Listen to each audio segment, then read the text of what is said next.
Supervisi adalah kegiatan pengawasan pengarahan yang dilakukan oleh pengawas sebagai layanan kepada guru-guru di sekolah yang bertujuan untuk menghasilkan perbaikan instruksional, belajar, dan kurikulum.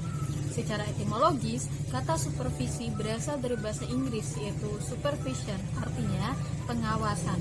Secara morfologis, kata supervisi terdiri dari dua kata, super dan visi, super dan vision. Secara sistematis, para ahli memberikan berbagai corak definisi, tapi pada prinsipnya mengandung makna yang sama. Berdasarkan tugas pokok dan fungsi di atas, minimal ada 3 kegiatan yang harus dilaksanakan pengawas, yakni 1. Melakukan pembinaan, pengembangan kualitas sekolah, kinerja kepala sekolah, kinerja guru, dan kinerja seluruh staf sekolah. 2.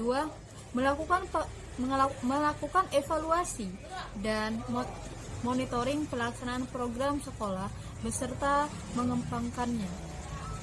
3. Melakukan penilaian terhadap proses dan hasil program pengembangan sekolah secara kolaboratif dengan stakeholder sekolah. Pendapat-pendapat tersebut menunjukkan bahwa istilah supervisi mengandung makna yang banyak dan makna yang sama. Misalnya, bantuan, pelayanan, memberikan arahan, penilaian pembinaan, meningkatkan, mengembangkan, dan perbaikan. Dengan kata lain, istilah supervisi dipertentangkan dengan makna mengawasi, menindak, memeriksa, dan menghukum, mengadili, intervensi, dan mengoreksi. Said Zuhair Ahmad, Profesi Kependidikan Kegiatan, menyatakan, dengan demikian istilah supervisi tidak sama dengan istilah controlling, inspection atau inspeksi, dan directing, mengarahkan. Secara teoritis, yang menjadi objek supervisi ada 2, yaitu aspek kemanusiaannya, seperti sikap terhadap tugas, disiplin kerja, moral kerja, kejujuran, ketaatan terhadap peraturan organisasi, kerajinan, kecakapan kerja, kemampuan dalam bekerja sama, dan watak. Kedua, aspek kegiatannya seperti cara bekerja, cara mengajar, metode pendekatan terhadap siswa, efisiensi kerja, dan hasil kerja.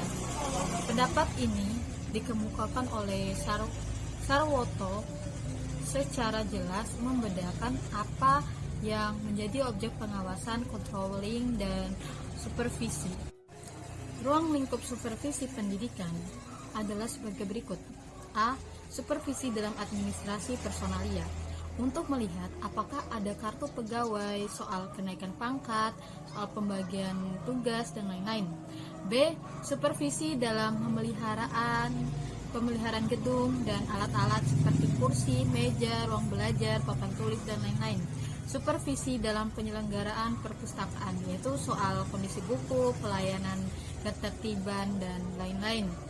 D. Supervisi dalam administrasi keuangan, seperti ingin melihat data keuangan atau apakah pengeluaran sesuai dengan aturan, ketepatan pembayaran gaji atau honor lainnya kepada pegawai dan guru. E. Supervisi dalam pengelolaan kafetarian, yaitu soal kebersihan tempat dan makanan, serta soal ketertiban siswa yang jangan sampai menjadi tempat bermain bolos dan merokok. Supervisi KF, supervisi dalam kegiatan KO kurikuler, apakah sampai mengganggu kegiatan belajar siswa, kesehatan, dan selanjutnya, pengertian pengorganisasian kelas PAUD atau pengorganisasian belajar. Pengorganisasian belajar adalah pengaturan ruang belajar anak usia dini yang disesuaikan dengan bentuk layanan, jumlah anak, dan kelompok usia anak yang dilayani. Pengorganisasian ruang belajar atau kelas memperhatikan hal-hal sebagai berikut. Yang pertama, ada standar jumlah anak PAUD setiap kelompok. Untuk idealnya, setiap anak membutuhkan ruang bergerak di dalam ruangan 3 meter persegi. Jika satuan PAUD memiliki ruang belajar luar ruangan yang cukup luas, satuan PAUD dapat menambahkan jumlah anak yang dapat dilayani di satuan PAUD tersebut. Yang kedua, ada kelompok usia anak PAUD. Kelompok usia anak mempengaruhi penataan ruang dan jumlah anak yang dapat diterima di satuan PAUD tersebut. Semakin muda anak yang dilayani, semakin luas keperluan anak untuk bergerak. Di samping itu, semakin muda usia anak, maka rombongan belajarnya semakin kecil karena anak akan membutuhkan perhatian lebih. Dalam standar PAUD ditetapkan kelompok usia anak setiap kelompoknya sebagai berikut. Yang pertama, rombongan belajar untuk kelompok usia 0 sampai 2 tahun adalah 4 anak per kelompok. Yang kedua, rombongan belajar untuk kelompok usia 2 sampai 4 tahun adalah 8 anak per kelompok. Yang ketiga, rombongan belajar untuk kelompok usia 4 sampai 6 tahun adalah 15 anak per kelompok. Kebutuhan jumlah pendidik pun berbeda. Semakin muda kelompok usia anak, rasio guru dan anak semakin kecil. Yang pertama, kelompok usia 0 sampai 1 tahun, 1 guru maksimal menangani 3 anak. 2. Kelompok 1 sampai 2 tahun, 1 guru maksimal menangani 4 orang anak. 3. Kelompok usia 2 sampai 4 tahun, 1 guru maksimal menangani 8 anak. 4. Kelompok usia 4 sampai 6 tahun, 1 guru maksimal menangani 15 anak. Ketiga, standar waktu belajar PAUD. Selain penggunaan ruangan dan kebutuhan pendidik, waktu belajar pun berbeda antara kelompok anak usia anak didik. Kebutuhan tersebut tergantung pada kematangan perkembangan anak. Semakin muda anak didik yang dilayani, semakin sedikit frekuensi jumlah waktu layanan, kecuali bila layanan tersebut berbentuk taman penitipan kanak-kanak. Yang pertama, kelompok usia 0 sampai 2 tahun minimal layanan 2 jam per minggu. Yang kedua, kelompok usia 2 sampai 4 tahun minimal layanan 6 jam per minggu. Yang ketiga, kelompok usia 4 sampai 6 tahun minimal layanan 15 jam per minggu. Layanan PAUD untuk kelompok 4 sampai 6 tahun yang diselenggarakan oleh Taman Kanak-kanak alternatifnya seperti TK kecil, TK guru yang layanannya tidak mungkin dilakukan setiap hari, misalnya 900 menit per minggu. Kekurangan jam tatap muka digantikan dengan program belajar di rumah dengan bimbingan orang tua.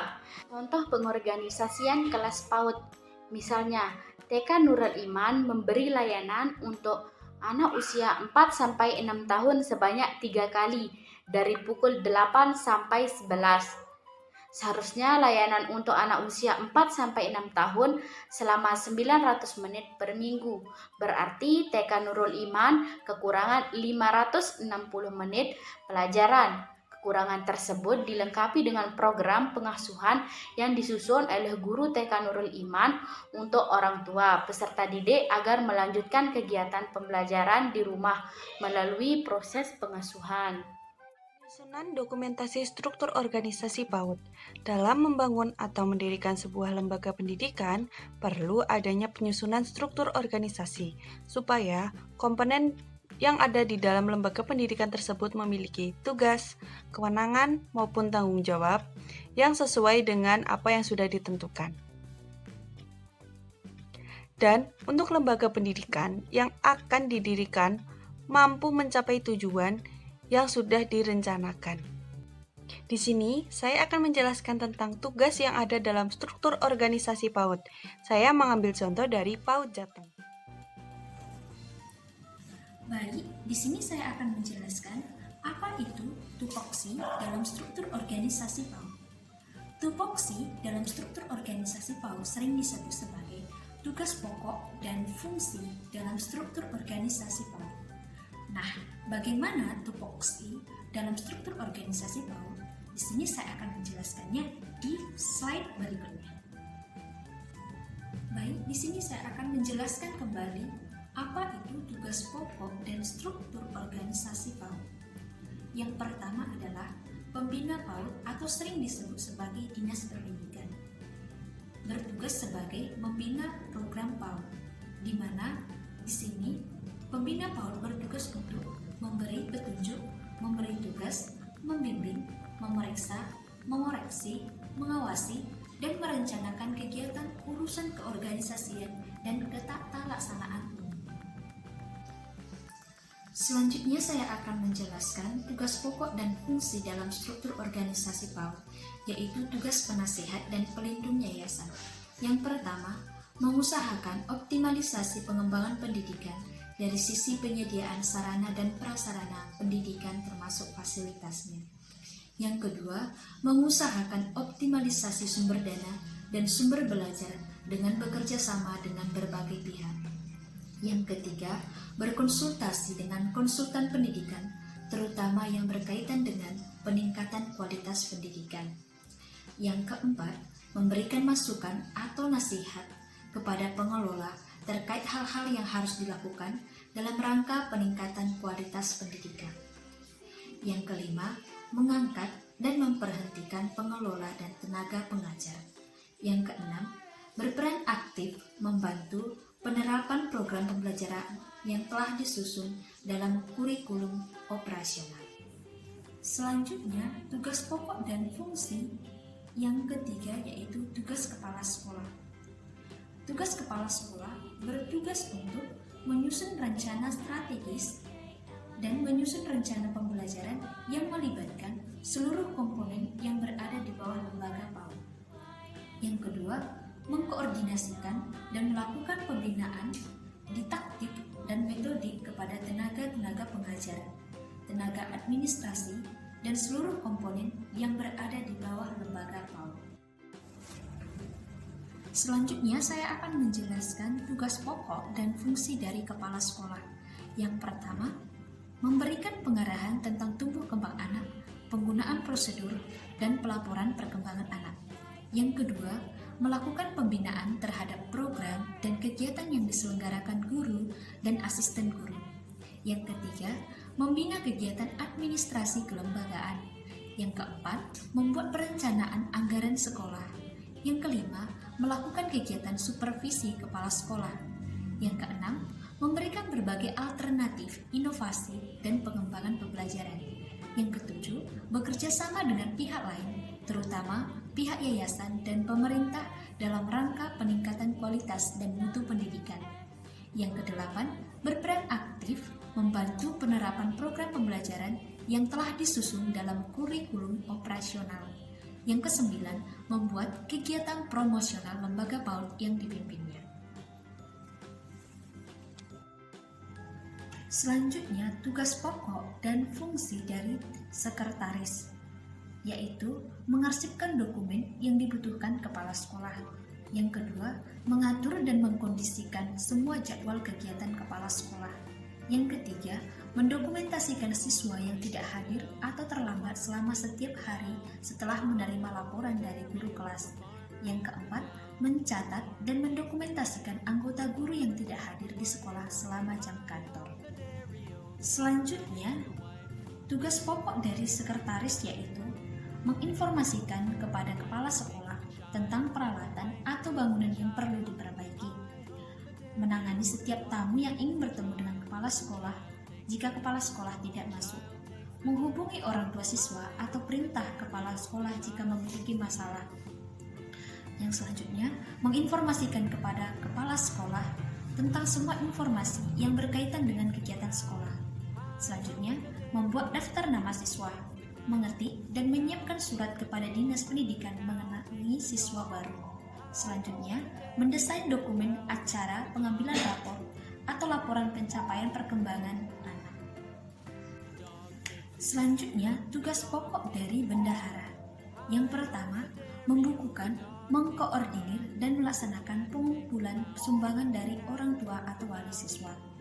Yang kedua, mempersiapkan rapat dengan orang tua wali siswa dalam upaya dukungan pengumpulan dana pendidikan. Tugas pokok dan fungsi bendahara selanjutnya yaitu membukukan dan mengkoordinir guru dan staf PAUD yang lain dalam peningkatan kesejahteraan.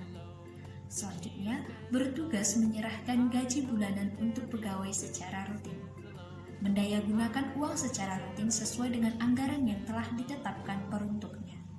Kemudian, membuat dan menyampaikan laporan pertanggungjawaban penggunaan dana lembaga PAUD secara rutin ke Dinas Pendidikan tingkat kabupaten atau kota.